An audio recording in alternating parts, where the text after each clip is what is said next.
everybody, what's up? The NFL owners are voting tomorrow about possibly changing the overtime rules in football. If they make the changes, here's what would happen. Now this gets pretty technical. I'll play some NFL Films music to try and liven things up. Huh? You gotta love that. Alright, let's do this. If Team A wins the toss and scores a touchdown, game over. If Team A wins the toss and kicks a field goal, Team B gets a chance to score. If Team B scores a touchdown, they win the game. If Team B kicks a field goal to tie the game, the next team to score wins. There, that wasn't too painful, was it? Really, it's tougher to explain than it is to understand. At least I think so. But I'm open to the idea. I think it makes some sense. I think it might make some games more interesting, and it sounds like it'd be more fair than the current overtime system we have. Plus, you'd eliminate all these sad and pathetic fans who whine and cry about the current overtime rules. It's not fair. We didn't get the ball. We didn't get a chance to score. No fair. I'm all in favor of eliminating that. I just don't like when fans make the current overtime rules sound like they're evil or straight out of the depths of hell or, oh, it's the worst thing ever. It's not as bad as people make it out to be. Now, all this talk started because the Saints beat the Vikings in the NFC Championship game. The Saints won the toss, they kicked the field goal, Brett Favre never got on the field, and now we're talking about changing the overtime rules. That's fine. It doesn't matter how we got to this debate. Just don't make that Saints win over the Vikings sound cheap because of the current overtime rules. It wasn't a cheap win. The Vikings should have played better special teams in overtime. They allowed Pierre Thomas to return the kickoff to the Saints' 39-yard line. The Saints had great field position, and the Vikings should have played better defense. Yeah, there were some debatable calls, there was some controversy, but don't make it sound like it was as simple as the Saints winning the game because they won the coin toss. That's ridiculous. Look at the playoffs earlier that same year. The Cardinals were able to beat the Packers and they didn't win the coin toss in that game.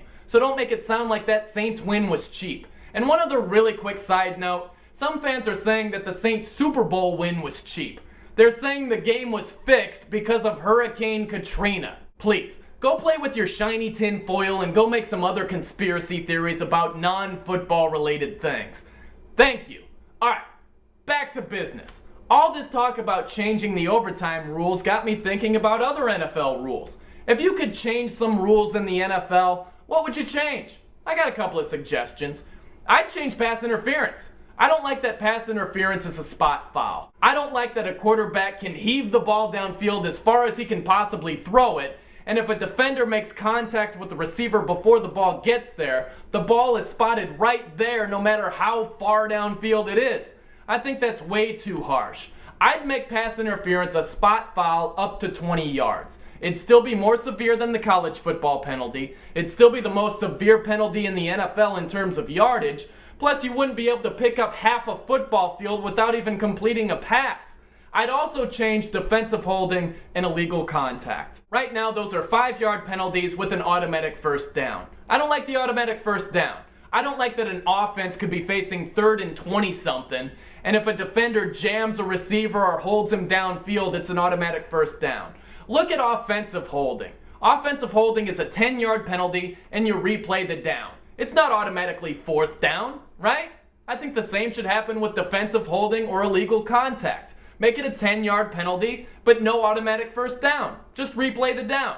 And the other rule change I'd like to see, the tuck rule. I hate the tuck rule. I've said it before, I'll say it again. If there's ever an NFL rule that is evil, it's the tuck rule. The tuck rule says that whenever a quarterback is in his throwing motion anywhere from here to here, if he loses the ball himself or if it's knocked out of his hand, it's not a fumble. It's an incomplete pass. It's ridiculous. It's bad enough that the Raiders got hosed because of this terrible rule in the 2001 playoffs. It's also bad that we have to hear some Raider fans suggest that this rule exists only to screw them.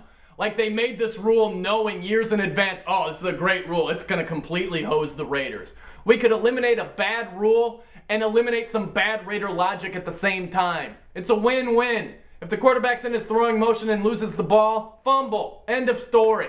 So those are my suggestions. Let me know what you think. Hit me up on YouTube or on Facebook. Send me an email on my website. Throw me a postcard. Whatever you want to do. I'd like to hear from you. Just don't put things like, no brainer or no brains, you're an idiot, you stink, blah, blah, blah. that stuff gets a little bit redundant. Plus, I'm very sensitive. Sometimes I cry myself to sleep at night. You don't want to do that to me, do you? But all kidding aside, I'd like to know what you think. Let me know what you would change in the NFL if you could. I'm Brian No, and that's a no-brainer.